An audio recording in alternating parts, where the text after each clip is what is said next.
उसको प्राप्त करने के बाद समाज और देश की सेवा करने के लिए हमारा मन मस्तिष्क तैयार हो, इसकी दृष्टि से मैं सोचता हूँ ये शिक्षा का मंदिर है। और मैं सोचता हूँ कि विद्यार्थी के लिए दीक्षांत समारोह से बड़ा कोई उत्सव नहीं होता। जो हम यहाँ मंच पे बैठे हैं चाहे नीचे बैठे हैं, हम सबको अनुभव है कि जिंदगी का सबसे बढ़िया पल अगर कोई होता है तो दीक्षांत समारोह में जब डिग्री मिलती है तो वो दिन हमारी जिंदगी के लिए बहुत याददाश्त होता है। और उसका हम कोशिश करते हैं कि हमारा भी फोटो उस डिग्री के साथ खींचा जाए। अब आपकी मजबूरी है क्योंकि आप 2,500 लोगों को यहाँ बुला के फोटो नहीं खिंचा सकते, लेकिन बच्चे का मन तो रहता है कि मैं भी कम से कम आज जब डिग्री प्राप्त कर रहा हूँ तो मेरा भी फोटो कम से कम डिग्री के साथ हो। मैं सोचता हूँ इस बारे में विचार करिए किस तरह से इन बच्चों को मंच तक आकर के और फिर इनको डिग्री की फोटो दी जाए ताकि ये इनके जीवन की सबसे बड़ी याद है। हमारी मजबूरी है कि हम सब लोगों को डिग्री देने के लिए खड़े नहीं रह सकते इतनी देर। कुछ लोगों को डिग्री देने के लिए हम खड़े थे और आपको और मुझे को कितना अच्छा लगा कि सीमा के उस अंतिम छोर पर जहां हमारा जीवन आराम से नहीं चलता है, उस कठिन परिस्थिति में भी वो जिस मुस्तैदी के साथ खड़ी रह करके हिंदुस्तान के तिरंगे की रक्षा करती है, तो आपको और मुझे समझ में आता है कि उसमें शक्ति तो है, आपने उसका उपयोग नहीं किया। अगर इसका उपयोग करे तो चंद्रयान-3 में भी वैज्ञानिक की तरफ से देश के प्रधानमंत्री जब सम्मान करने गए थे तो वहां बच्चियां जो वैज्ञानिक थी उनका भी सम्मान किया। इसका मतलब कोई ऐसा क्षेत्र नहीं है जो हमारी बेटियों ने आज उसमें अपना झंडा नहीं गाड़ा। इसका मतलब बच्चे निराश नहीं हो, पर ये जरूर आपको देखना तो पड़ेगा कि आगे कंपटीशन में इतने पिछड़ क्यों रहे। 80% 90% बच्चों को ही गोल्ड मेडल मिला। इसका मतलब जो हम विद्यार्थी हैं, हमको भी इस चुनौती को स्वीकार करना चाहिए इन गोल्ड मेडल को देख करके कि भगवान ने हमारी मशीन में भी कोई कमी नहीं रखी। एक भी पुर्जा ईश्वर के शरीर में ईश्वर ने बदला नहीं। इसका मतलब यह है कि हम उपयोग लेने वाले लोग उस मशीन का किस तरह से उपयोग करते हैं ताकि हम अपने लिए, परिवार के लिए और देश के लिए ज्यादा उपयोगी बन सकते हैं। मुझे बात करते हुए बहुत विश्वविद्यालय के समाज और उद्योग जगत के सामने आने वाली चुनौतियों को निपटने के लिए विद्यार्थियों को तैयार करने की प्रतिबद्धता है। बच्चों को इस एजुकेशन से जोड़कर इस पायदान पे पहुंचाया है, चाहे उनके घर में साधन है या नहीं है, चाहे उनके पहनने के कपड़े अच्छे है कि नहीं, चाहे उनके मकान में लाइट है या नहीं, लेकिन अपने बच्चे का भविष्य देख करके वो जिन कष्टों से अपने आप को गुजारते हुए अपने बच्चों का अच्छा भविष्य देखना चाहते हैं, उनको भी मैं अपनी ओर से आज दीक्षांत समारोह पे उनका बहुत बहुत अभिनंदन करता हूं कि आपने अपने बच्चों को एक सही दिशा में डालने का प्रयत्न किया। बन गया है तो उसका सम्मान नहीं हो सकता। शिक्षक समर्पण का भाव है भैया। शिक्षक के पास बड़ी मंजिल का मकान नहीं हो सकता है, कार नहीं हो सकती है, कपड़े अच्छे नहीं हो सकते हैं, पर उसकी सेवा इतनी रहती है कि बच्चा जब बड़ा अधिकारी भी बन जाता है ना, और रेलवे प्लेटफॉर्म पर अपने बूढ़े टीचर को देखता है तो दौड़ करके बच्चा अपने टीचर के पास भागता है। इसका मतलब सम्मान तो है, वो पैसे कौड़ी में नहीं हो सकता है, पर आदर भाव में टीचर का सम्मान कभी भी कम नहीं हो सकता। और इस कारण से आज उन सब गुरुओं को भी मैं अपनी ओर से बहुत बहुत शुभकामनाएं देता हूं जिन्होंने इन बच्चों को तराशने का प्रयत्न किया। मैं सोचता हूं कि मैं भी एक यूनिवर्सिटी में पढ़ने और पढ़ाने का बहुत ज्यादा सौभाग्य नहीं मिला, लेकिन मैं एक स्कूल अध्यापक रहा हूं और इसलिए मुझे आज भी अपना स्कूल का दिन याद आता है। जिस अध्यापक ने बहुत मार करके पढ़ाया है वो आज भी इस दुनिया में नहीं है, लेकिन जब उसका नाम याद आता है तो श्रद्धा से उसके सर जो है ना उसके कदमों में झुक जाता है, क्योंकि उसने मुझे पाठ ही नहीं पढ़ाया, से मुझे इंसानियत के गुण सिखाने का प्रयत्न किया, वही मेरी सबसे बड़ी दौलत बनकर के आज मेरे साथ है। अगर आप पढ़े लिखे जवान हो गए और अगर आप में गुणों का विकास नहीं हुआ तो आप केवल पेट भरने की मशीन बनकर के खत्म हो जाओगे। इस देश को पेट भर के खत्म होने वाली मशीनरी नहीं चाहिए, इस देश को सेवा करने वाले लोग चाहिए। और मैं सोचता हूं बंधु, आप सब विद्यार्थी हो, मैं भी विद्यार्थी हूं। आज आप जिस कॉलेज में पढ़े हो, जिस यूनिवर्सिटी में पढ़े हो, वो आपके द्वारा बनाई हुई नहीं है। उसमें पढ़ाने वाले अध्यापकों का वेतन आप नहीं देते हो। कौन देती है? वो गरीब जनता देती है, जिसके पहनने के जूते नहीं हैं, जिसके पहनने के कपड़े नहीं हैं। वो टैक्स से आपके विश्वविद्यालय खड़े करते हैं, जहां आप शिक्षा प्राप्त करते हो। तो क्या हमारे प्राप्त करने के बाद उस व्यक्ति के प्रति हमारा कर्तव्य नहीं है, जिसने हमको इस यात्रा में यहां तक पहुंचाया है? इस बात को जो याद रख करके अपनी जिंदगी का दौर चालू करेगा, वो जीवन में कभी निराश नहीं होगा। जीवन में निराश वो होता है जो बहुत उम्मीदें पाल लेता है और उसको प्राप्त नहीं कर सकता है, तब निराशा उसके हाथ में आती है। मैं सोचता हूं मैं प्रारंभ से शिक्षक रहा हूं। इस देश में शिक्षा नीति का प्रारंभ बहुत पहले से 66 में कोठारी कमीशन की रिपोर्ट आई, जब मैं पढ़ता था। और उस समय वो एक ऐसा डॉक्यूमेंट बना था जिसको बार बार पढ़ने की इच्छा होती थी।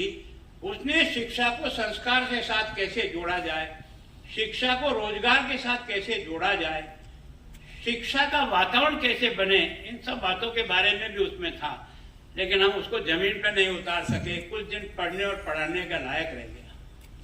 अब ये कमी कोठारी की नहीं थी, कमी हमारी थी कि हम उसको धरती पर नहीं उतार सके। इसी तरह से 86 में फिर शिक्षा नीति बनी। वो भी डॉक्यूमेंट अच्छा था, क्योंकि जिन विद्वानों ने तैयार किया उन समय की परिस्थिति को देख करके उसको तैयार किया। वो भी ज्यादा समय तक जमीन पर नहीं आई। और अभी जो 2020 की नई एजुकेशन पॉलिसी आई है, 17 से इस पर 2017 से विद्वानों की टीम बैठ करके विचार करती रही कि आज इस देश को किस प्रकार की शिक्षा व्यवस्था की आवश्यकता है।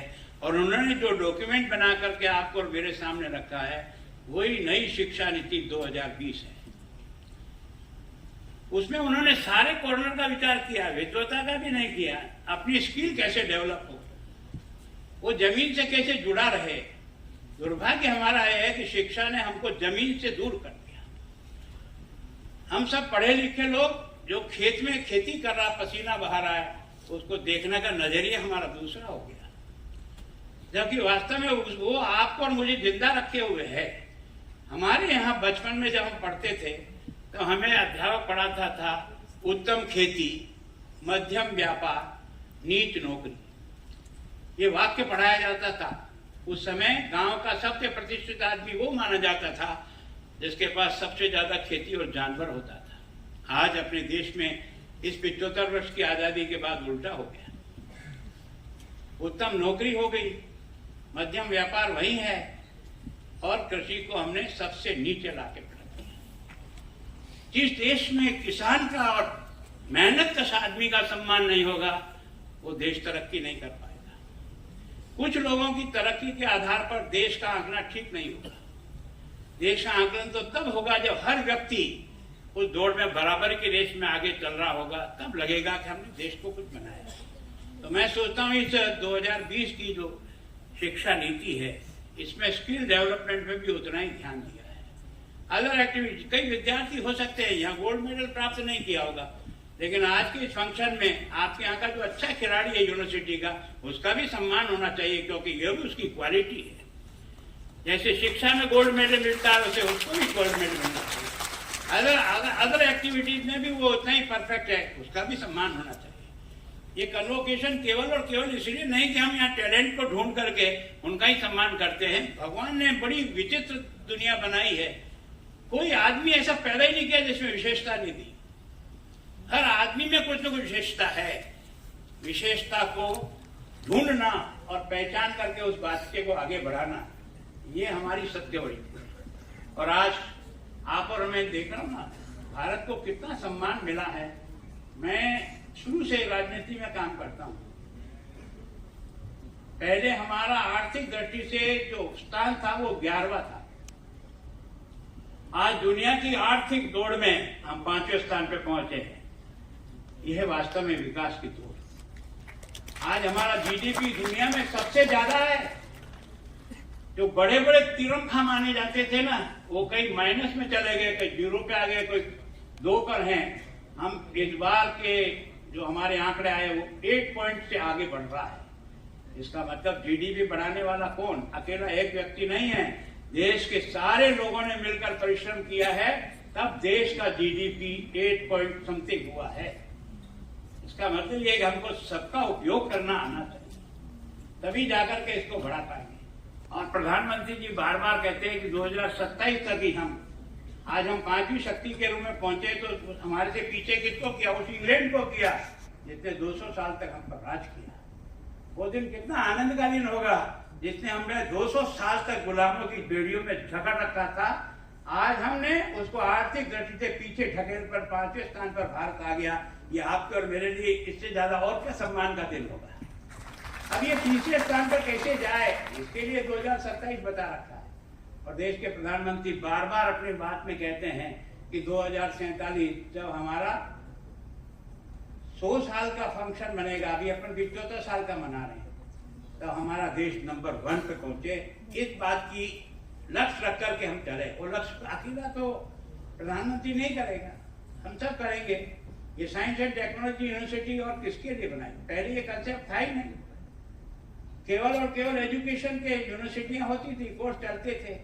आपको एक स्पेशल जिम्मेदारी दी है कि बच्चे में वो टैलेंट डेवलप करो ताकि वो नौकरी मांगने वाला नहीं, नौकरी देने वाला तैयार हो। इसके लिए साइंस एंड टेक्नोलॉजी यूनिवर्सिटी का निर्माण किया है।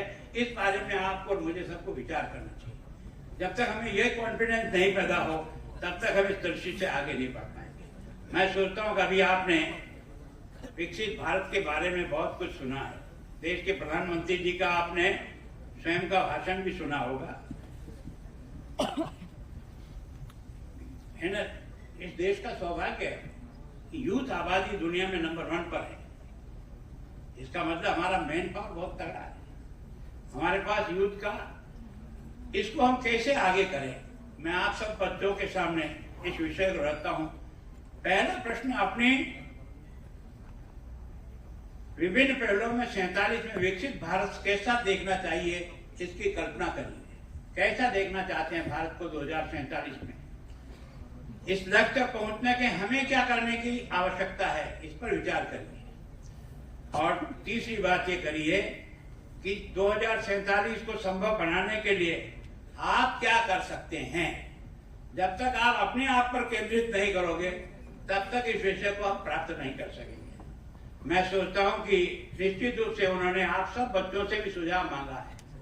बार बार उनके भाषण में आता है कि आप 2047 का भारत कैसा देखना चाहते हैं। जैसी कल्पना आपके मन में आती है वो भी उन्हें भेजो कि हमारे मन में ये कल्पना